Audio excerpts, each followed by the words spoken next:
Hello everyone, dito na naman kami sa Manila Zoo. Ayan. Ayan. Dito na kami, dumating na kami dito guys. Nag-aya yung isa na mamasyal dito kasi ang tagal ko na rin din nakabalik dito.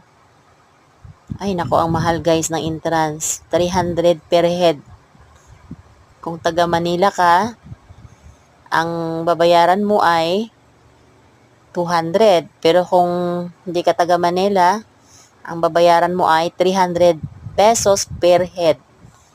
Nako, dalawa kami, 600 na. Ayan yung elepante guys, oh. Yung elepante na namatay.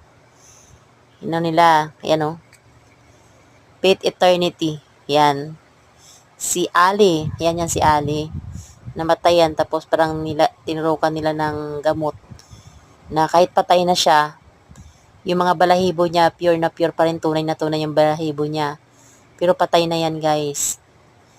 Ayan, nakatayo pa rin siya. Hindi siya nabubulok dahil nilagyan nila ng gamot.